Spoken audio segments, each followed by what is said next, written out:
ሰው ነሽ እማዬ? ያንን ሁሉ ጊዜ እኔንም አባዬንም ስተዋሽ ነበር። እኔን ጨቆንሽ አብሬ አድርገሽ ያሳደግሽኝ ያኔ የበኩር ልጅሽ ስትከባከቢ ከርመሽ ነው ለካ። እባክህ ልጄ አንድ ጊዜ ላስረዳ። ምንም አታስረጅ። አሁኑኑ የአባቴን ቤት ለቀሽ ወደ ልጅሽ አባት ቤት ሂጂ። ቆይ እዚህን ያህል ሰው ማሉት ጨካኝ አድርገሽ ነው የምታስቢኝ ለካ። አሁንም አጋጣሚ አይደለም አቅደሽበት ነው በለኛ። ለምንድን ነው ያለቀስሽው? አላለቀስኩም ጠንቄ ስለነበረ። ተይ እባክሽ አሁን እኮ ነው የገባሽው። አለማመን መብት ነው። ደህና ነኝ። ደህና ነሽ? አዎ ያውም ከምን ጊዜም በላይ። አቶ አምነን እናቱ ላይ ጨከነ። እናቱን እስካሁን ድረስ ይህንን ሁሉ ሚስጥር ደብቀሽ ነው የቆየሽው፣ የአባቴን ቤት ለቀሽ ወደ ልጅሽ አባት ቤት ልትሄጂ ይገባል በማለት እንግዲህ እናቱ ከቤት እንድትወጣ አድርጓል ማለት ነው። በጣም የሚያሳዝን ነገር ነው። ታዲያ የተደበቀ ሚስጥር የሰውን ሕይወት ምን ያህል እንደሚያበላሽ የምንመለከትበት ድራማ ነው። ድራማ እንግዲህ ሰላም ጤና ይስጥልን። ውድና የተከበራችሁ የቻናሌ ቤተሰቦች እንዴት አላችሁ? በያላችሁበት ሰላማችሁ ይብዛ። ለዚህ ቻናል አዲስ ከሆናችሁ ሰብስክራይብ፣ ላይክ፣ ሼር እያደረጋችሁ ቤተሰብ እንድትሆኑ በአክብሮት ጋብዛለሁ። እንግዲህ ድራማ አስተማሪና ተወዳጅ የሆነ አዲስ ተከታታይ ድራማ ነው። ቀጣዩን ክፍል ወደ እናንተ ይዤላችሁ መጥቻለሁ። ቪዲዮን ስጀምሩ በላይክ ጀምሩ። የአምነን እናት እንግዲህ ትልቅ ስህተትን ሰርታለች። ይሄ ስህተቷ ደግሞ የበህር ልጇ የሆነውን እንግዲህ ደብቃ ስትንከባከብ ነበረ። አምነን ይሄንን በሰማ ጊዜ እናቱን ሲጥ አድርጎ ነው እንግዲህ የያዛት። እንዴት ትዋሽኛለሽ? እኔን ጨቁነሽ የበህር ልጅሽን ስትንከባከብ የነበረው በእኔም በአባቴ ላይም ስትጫወቺ ነው የቆየሽው። እስካሁን ምን አይነት ጨካኝ ሴት ነሽ? በማለት እንግዲህ የአባቴን ቤት ለቀሽ ውጪ እያላት ይገኛል ማለት ነው። ደብቃ የቆየችው ሚስጥር እንግዲህ ወጥቷል። ምንም ሚስጥር እንግዲህ እንደዚህ አይነት ሚስጥሮች ተደብቀው ሊቀሩ የማይችሉ ሚስጥሮች ስለሆኑ እንደዚህ መደረጉ እኔ መጀመሪያው ነው አግባብ አይደለም ብዬ ነው የማምነው። ምክንያቱም እውነት ሁሌም ቢሆን እውነት ነው፣ ተደብቆ አይቀርም፣ እንደዚህ ይወጣል። እውነት ሲወጣ ግን ተደብቆ የተጀመረ ህይወት ውስጥ ህይወትን ማበላሸት፣ እየለፋችበትን የደከመችበትን ህይወቷን ነው የምታበላሸው። ስለዚህ እውነትን ተናግራ ነበረ ህይወትን መጀመር የነበረባት እንጂ ሁለታችንም ላይ ስትጫወቺ ነው የቆየሽው በማለት እንግዲህ የገዛ ልጇ ስትጨቁነው ስለነበረ ተነስቶባታል ማለት ነው። ባለቤቷ ሲሰማ ደግሞ ከባድ ችግር ነው የሚፈጠረው። ምክንያቱም ውሸት ዋጋ ያስከፍላል። በጣም ትልቅ ዋጋ ነው በህይወት ውስጥ የሚያስከፍለው እና ልክ አላደረገችም ማለት ነው የአምነን እናት። እንግዲህ አምነን ታዲያ ሴቶቹ በተሰበሰቡበት ጄሪን ነው የማገባው ብለው ተናግረው ነበረ። ታዲያ ጄሪ ደግሞ እውነት መስሏት እንግዲህ ገና ገባሻለሁ ስለተባለች አስቀድማ አብራ መተኛትን ነበር የፈለገችው። ምን ማድረግ ይጠበቅብኛል ብላ እንግዲህ ከአምነን አክስት ጋር ስትማከር ነበረ። እንግዲህ ሁሉንም እንድንነግርሽ አትጠብቂ፣ ልብስሽን ለብሰሽ ወደ ባልሽ ክላስ ሂጂ፣ ያገባሽው እኮ አብረሽ ልትተኝ ነው በማለት እንግዲህ አክስት ተብዬዋም ስትገፋፋት እንመለከታለን። እሷም ታዲያ ምን ልልበስ፣ ምን ብለብስ ይሻለኛል በማለት ከራሷ ጋር ከተማከረች በኋላ ልብስ ለብሳ እንግዲህ ወንዶችን ሊያሳስት የሚችል ልብስን ለብሳ ሄዳለች። ወይ ደግሞ ባለትዳሮች ባላቸው ጋር የሚለብሱትን ልብስ አይነት ነው እየለበሰችው። አምነን ግን ገና አገባሻለሁ አላት እንጂ ኦልሬዲ አልተጋቡም ማለት ነው። ታዲያ ስላስጠበቅኩ በጣም ይቅርታ ነበረ ስትላ የገባችው ወደ ክፍሉ ስትገባ፣ አምነን ግን የመለሰላት ምላሽ አገባሻለሁ አልኩኝ እንጂ እኮ አልተጋባንም፣ ገና ቀለበትም አላደረግንም። ልትታገሽኝና ልትጠብቅኝ እንዲሁም ልትረጅኝ ይገባል። እኔና እንጂ እኮ ባልና ሚስቶች አልሆንም፣ ቤተሰብ አላሳወቅንም። ከጋብቻ በፊት ደግሞ ምንም አይነት ነገር ውስጥ እኔ መግባት አልፈልግም ብሎ እንግዲህ እንደዚህ ወንድ ልጅ ሲናገር፣ እሷ ግን ክብሯን ዝቅ አድርጋ ገና አገባሻለሁ ስለተባለች ብቻ በደስታ ተፍለቅልቃ ወደ መኝታ ቤቱ አብራ ለመተኛት ሄዳ ነበረ። እሱ ግን አብራ እንድተኛ አልፈቀደም ማለት ነው። ምክንያቱም እንደዛ አላት እንጂ ገና ላያገባትም ይችላል። እሱ ሊያገባታል ብዬ የማስበው እኔ እንዳሳብ እንግዲህ ብሌንን ነው። እሷ በጣም ነው ጄሪን ነው የማገባው፣ ለትዳር ጄሪን መርጫለሁ ብሎ በተናገረበት ሰዓት ላይ በጣም ነበር የተናደደችው፣ በጣም ነበር የተበሳጨችው። ጥላቸው ነበረ ከተቀመጡበት ወደ ክላሷ ሄደችው። ታዲያ አልቅሳም ተናዳም ነበረ። ማልቀሷና መናደዷ እንዳይታወቅባት የምታደርገው ጥረት ግን የሚያስደንቅ ጥረት ነው። በአጋጣሚ ከክላሷ ወጥታ እንግዲህ ስታልፍ አግኝቷን ነበረ። ምን ሆነሽ ነው ደህና ነሽ ስላት እንግዲህ እንደውም ከበፊቱ በበለጠ ደህና ነኝ፣ በጣም ደህና ነኝ አቶ አምነን ነበረ ስትለው የነበረው።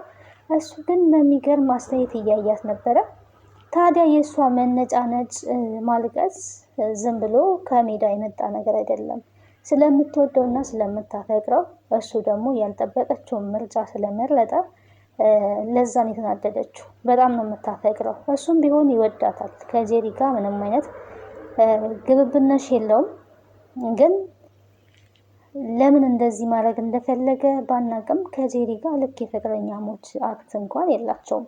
ምናልባት እሷ ሴቷ ደፍራ እንኳን ክፍሉ ስትሄድ እሱ የመለሰላት ምላሽ ለአንዲት ለፍቅረኛ የሚመለስ መልስ አይደለም፣ ከባድ ምላሽን ነው ሲመልስላት የነበረው ማለት ነው። ታዲያ ደህና ነኝ ከበፊቱ በተሻለ እንዲሁም ደህና ነኝ ነበረ እያለ ደህና አትመስኝም፣ ምን ሆነሽ ነው አልቅሰሻል ስትባል እንኳን ተኝቼ ስለተነሳው ነው አላለቀስኩኝም ነበረ የእሷ ምላሽ የነበረውና አሁን ነው ወደ ክፍልሽ የገባሽው፣ በዚህ ደቂቃዎች ውስጥ እንዴት ተኝተሽ ሊሆን ይችላል ባላት ጊዜ አለማመን የራስ ጉዳይ ነው አቶ አምነን ነበረ ስትለው የነበረውና በጣም የመበሳጨት የመነጫነጭ ስሜት ይታይባታል። በቃ ከሴቶቹ ጋር ተኝ ነበር ያላት። ማለት ሴቶቹ ስትል ከሲፈን ጋር ማለትክ ነው? ጄሪማ ባለትዳር ናት ብላ ነበረ ስትመልስለት የነበረውና እንደሱ አትበይ፣ ይሄንን ቃል ከዚህ በኋላ እንዳትጠቀሚው፣ ባለትዳር ናት አትበይኝ ብሏል። አያችሁ አላመነበትም። ኦልሬዲ ገና እንደው አንዳንዴ አፍ አዳልጦ የሚናገሩት ንግግር አለ። ዝም ብሎ ተናግሮት እንጂ ቃሉን እውነት ይሄንን ህይወት ፈልጎ ታስቦበት ወደፊት ከጄሪ ጋር የምኖር አላማና እቅድ ኖሮት አይደለም። እንደዚህ እንዳትይ ብሎ ነው ያስጠነቅቃት። እሷም ታዲያ አምነህበት አይደለም ያደረከው፣ አምነህበት ካደረከው በኋላ ለምን ወደ ኋላ ታፈገፍጋለህ? ለምን ምክንያት ትደረድራለህ? በማለት እንግዲህ በንዴት ነው በሩን ስዘጋ የነበረው። ይሄ ሁሉ ንጭንጭ እንግዲህ ስለምታፈቅረው ነው። እሱም እንግዲህ በስስት አይኑ ነው የሚመለከታትና እኔ ሳስበው እሷንም ለመፈተን ነው። እሷ ምን አይነት ለሱ ስሜት እንዳላት ለመፈተን ይመስለኛል። ያው ስሜቷ ሳታውቀው ገና አንጸባርቆባታል። አሁን ገና ሰርግ ሊደገስ ነው ተብለው እንግዲህ ሴቶቹ ደግሞ ተሰባስበው እንግዲህ አክስትየዋ ሴቶች ተሰብሰቡ ወሬ ያለ እንግዲህ ብላ ወሬ ስታናፍስ ነበረ። ይሄንን ታዲያ ያደረገችው ጄሪ አምነን ክፍል ገብታለች። ያው አብረን አንተኛም፣ አንድ ነገር ግን ልተባበርሽ እችላለሁ። እሱም እዚህ ክላስ መተኛ ከፈለግሽ አንጥፈሽ መተኛ ትችያለሽ እዛ ጋር ብሎ እንግዲህ መሬት ላይ አንጥፋ እንድትተኛ ነው እያደረጋት እና እሷም እንግዲህ አንተ ያለህበት መሆን ለኔ ትልቅ ደስታ ነው እሺ በማለት ፍራሿን አንጥታ እዛ ተኝታለች። ታዲያ ይሄንን የተጠቀመችበት እዛ ክፍል ውስጥ መተኛቷን ከአምነን ጋር እንደተኛች ሌሊቱን እንዲያውም ደስ የሚል የፍቅር ጊዜ እንዳሳለፉ ለወሬ እንዲመች አድርገው ጥሩ አድርገው ወሬን እንግዲህ ከሽነውታል ከአክስትየዋ ጋር ማለት ነው። የአምነን አክስት እንግዲህ ጄሪና አምነን አንድ ላይ እንዲሆኑ ትፈልጋለች። ሴቶቹ ደግሞ በጣም እንዲናደዱ ስለምትፈልግም ያልምንም ነገር አልተፈጠረም ከባልሽ ጋር ዳር እንዴት ነበር ብላ ስትጠይቃት እንግዲህ ከጋብቻ በፊት ምንም ነገር አይፈጠርም ብሎ እኮ ገገመ አምነን ልዑሉ ገግሟል ነበረ ስትል የነበረውና ለማንኛውም ለሴቶቹ ልትጋቡ እንደሆነና የሰርጉ ጊዜም እንደተቆረጠ ሰብሰብ አድርገን ልንነግራቸው ይገባል። ዛሬ ሀሳባቸው አንቺ መሆን አለብሽ በማለት እንግዲህ ተስማምተው ሴቶቹን ነው ብላቸዋለች። ዛሬ የምናወራው ነገር አለ። ጄሪና አምነን እንግዲህ ያው ሊጋቡ ነው። ይሄ ደግሞ እናንተን የሚያናድድ ዜና ነው። እንደዛም ቢሆን ግን ደግሞ የጄሪ ደስታ መበላሸት የለበትም፣ ጄሪ ደስተኛ መሆን አለባት እያለች እያወራች ነበረ። ታዲያ ቤኒን በዚህን ጊዜ ምን ብላለች? ሊጋቡ ነው እንዴ ነበር ያለችው እና በጣም ነው የተኮሳተረችው፣ በጣም ነው የደነገጠችው። ምክንያቱም እሷን ስለምታፈቅረው ነው። ያው የምታፈቅረው ሰው ደግሞ የእናንተ ብቻ እንዲሆን ነው የምትፈልጉት። ያንን ስለፈለገ ያው ለምን እንደዚህ ያደረገ ማለት አትችልም። ያላት አማራጭ ተነስታ ነው ከዛ ሄደችው። ሲፈን ግን መልካም ሚስት እንደምትሆኝለት አልጠራጠርም ብላለች። በእርግጥ እሷም ውስጧ ተናዷል፣ ግን ደግሞ ላለማስነቃት የምታደርገው ጥረት አለና እንደዛ ነበረ ስትል እየነበረው። ሴቶቹ በጣም ተናደዋል። የዚህ ናህል ይናደዳሉ ብዬ አልጠበቅኩኝም ነበረ። በቅናት እየተንጨረጨሩ ነው። አብረን በቃ ያደረን መሰላቸው ነበረ። እንግዲህ ምንም የተፈጠረ ነገር የለም። አውቃ እንግዲህ ለወሬ እንዲመቻት ያደረገችው የፈጠረችው ፈጠራ እንጂ ጄሪ እንግዲህ ከባሏ ጋር በህልሟን ያደረችው ኦልሬዲ ክላሱ ብቻ ስላልደረች ነው እንጂ ሌላ የተፈጠረ ነገር የለም ማለት ነው።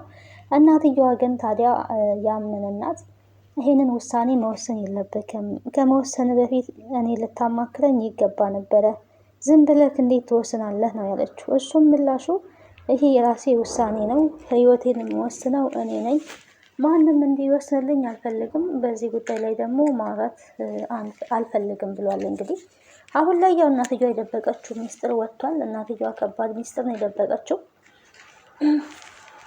የሰው ልጅ ሁሌም ህይወት ሲጀምር በእውነተኛ ማንነቱ ህይወትን መጀመር አለበት።